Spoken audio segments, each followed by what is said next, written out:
Hello guys.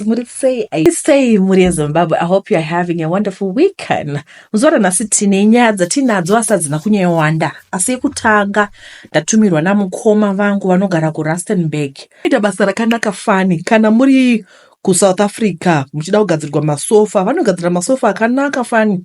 Vatumira headboard zvemibhedha zati madzimai munoda kuita class homes. Regai ndigowa inseta mapicture achona. Alright, nyavo iri kuti hello tete vangu makadini ndokuona pa YouTube. I felt like speaking to you. Maybe you can help me. The information I want to transform my life tete. Yangu it's not a secret or a confession. No. Kana maona zvakakodzera you can post tete. Inindiri murume ane makore 30 plus kuberekwa. My mom passed away while I was in grade 4. Life had never been one sweet song for me tete. Ndichiri mudiki ndiri grade 4 ndaiti ndabva kuchikoro ndainobata mashu kuti ndiwane usavi. Sometimes kana kusina hupfu ndaitora bhande ndosunga dumbu and I could drink water. Ndaiguma zvino ndoda kurutsa nemvura ndaibva kuchikoro ndaidya uswa uya uchiri green tete kuti ndiwane chokudya. So maini nemunin'ina wamama vakazonditora ndave kuda kunonyora form 4 vakandidzinga vakati wakura zvionere. I was so intelligent. Mvura yainaya usiku iwo kwese kwana maini ndivaiti aiwa. Ndakanorara mugolf club. Mvura yose yakaperera mumiri. Kudya chingwa chiya kana vaguta vairasa mudhishi rinenge ragezerwa maoko indaizotorawo ndodya tete. Handichagoni misodzi yangu yave kuerera anyway tete. Ndakaitawo kosi elderly care. Kana kuine malink or sponsor help me to connect with them tete. Till now upenyu hausi kunyazofamba mushe. I have a lot to say tete. Isai malink ku Canada especially. Alright guys, mukoma vari kutivo vari kutsvaka malink ku Canada vakaita program yekework. Saka kana kuri kuti pane zvamunozivawo inangu atisana muenda kumiri.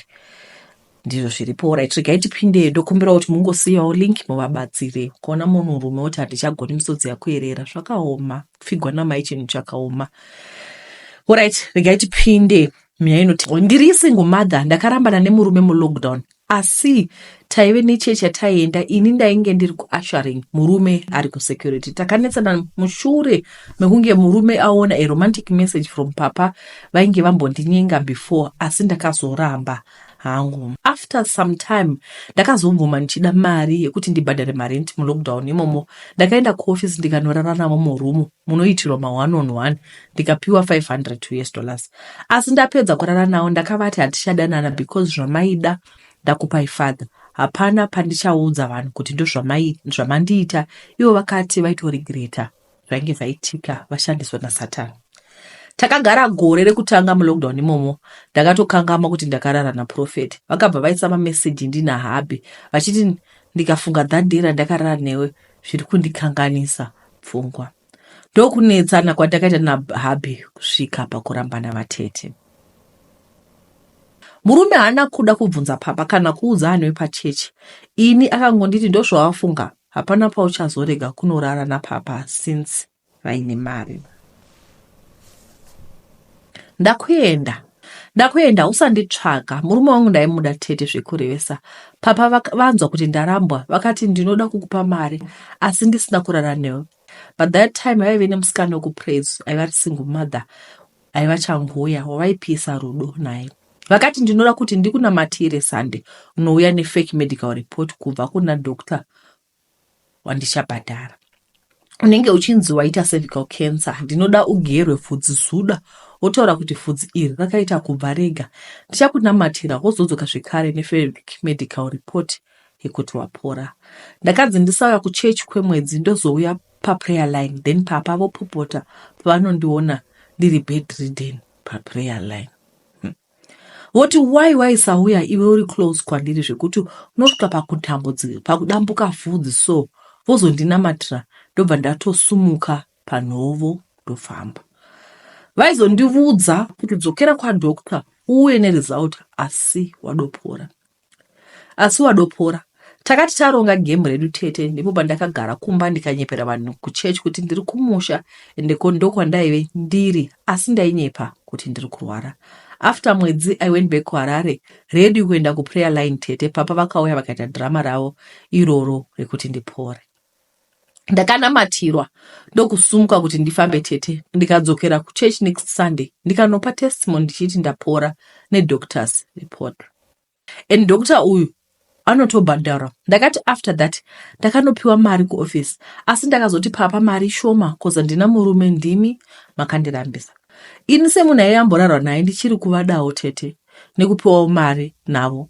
Vakati wakadi kuhodha uchemusika ne300 iyoyo. Vamwe vanozobuda madhimoni ndovabhadhara 15 US, vamwe ma5 US, dzidza kutenda. Papa vanoshandisa nyoka tete, ndakaiona. So ndakati ndichaudza vanhu kuti ndo zvamunoita. Vakati ita asonofa. Tete zviri nanhangu ndife kozi ndiri kurarama mujeri chaimo. Ndinotambira macalls avo vachiti ukangondifumira mawana ako. Apa ndine munyama usingaiti vanenge vakatotora destiny yangu. Please help.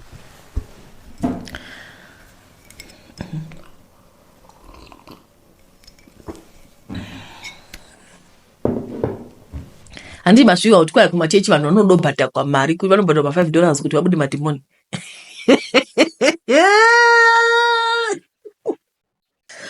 Vanhu vari kubhadha kwa $5 US, $15 US kuti vabude madhimoni. Like this is not new. Pane mama prophet animbotaura nyaya dzavo vachitotaura kuti aiwa sitozvozviita. Zvafana Pastor Luka wandimoza kuti Pastor Luka vakamutsa munhu.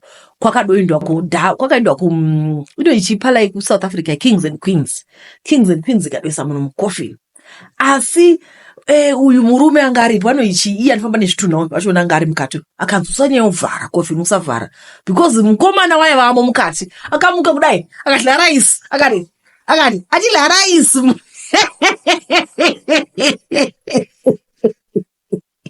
akadya raisi nekosolo aputswa kuvakafa. Pane munhu akambomuka neshara handikana uchitomuka ndina gogo wangu inini vakashayika vati vashaya sekuru wangu wakaenda kuma vakati Mwari hazviiti, vakanochema vakati Mwari hazviiti.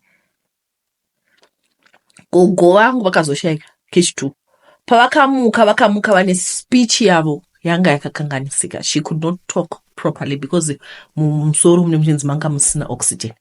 Zvino uyu anonza Alpha anonzani haminoti anonzani mukomana iyu wakamuka chingomuka kwakafa wanga kudorova raisi nekosolo.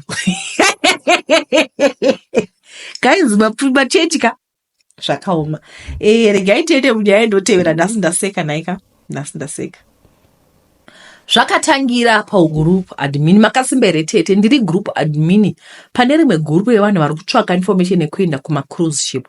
Ndiri musikana ane makore 30 nekuda kwekuti vanhu vari kuzama kurarama nekuraramisawo mhuri dzavo. Vanhu vakawanda vava kutsvaka information yekuenda kunoshanda kuzvikepe.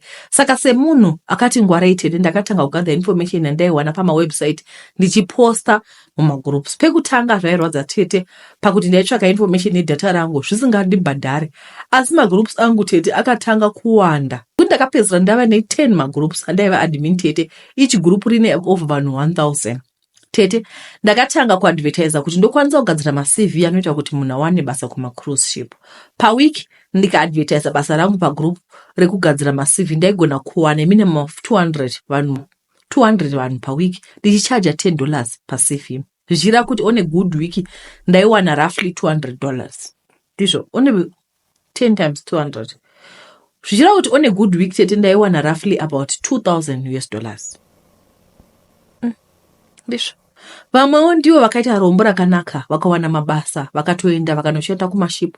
Vamwe kutaura kwatiri kutoita vatori on board. Tete mbiri yangu yekugadzira maCV yakafamba far and wide zvekuti I was well sought after for my services angu. Zvekuva nice nekupindura vanhu zvakanaka zvakabva zvatoperawo tete. Ndakatanga kukura musoro kuita ubhuli nepamwe pasiri necessary. Ndaiita vanhu vakuru sevana vadiki. Ukada kutaurisa ndaibva ndakuburitsa mugroup macho tete. Dzimwe nguva ndaiti ndikabhomba vanhu ndotaura focho. Sezvo ndaive ini ndoga group admin ndaibva ndavhara group racho vanhu votadza kukomenta paya. I almost got away with it tete kusvika musi gava rakadambura musungu. Mari ndaipiwa kugadzira maCV chandakaita chine musoro nayo kutora passport nekuita course yemawine inozoita kuti uve sommelier sameno chirungu chacho. Ndakaondera chigame chacho kuti kuhousekeeping kwekuwaridza mubhedha nekugallery nekugali kwekusuka ndiro kwava kwakawandirwa. Saka ndakaita course yaiva mudemand kumaship vese nepasi rose. Ndaiziva kuti course iyi ichandivhurira magonhi akawanda.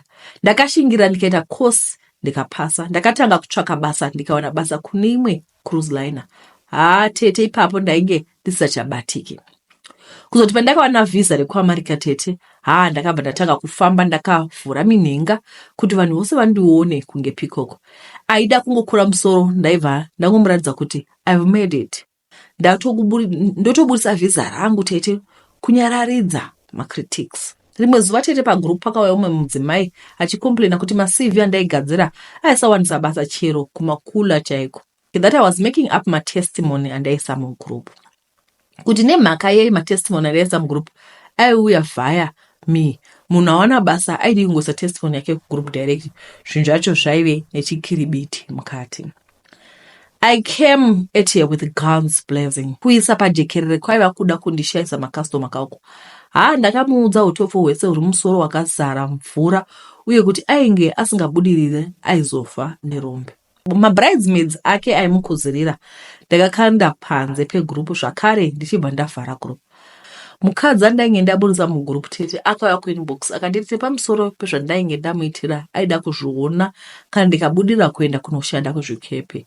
Nekuda kunzi hazvinzari ndakamuudza kuti handiudzi kuti zvokuitwa nemagrade 7 aigara group 6 ndichibva ndadirita namba dzake ndikabloka zvangu.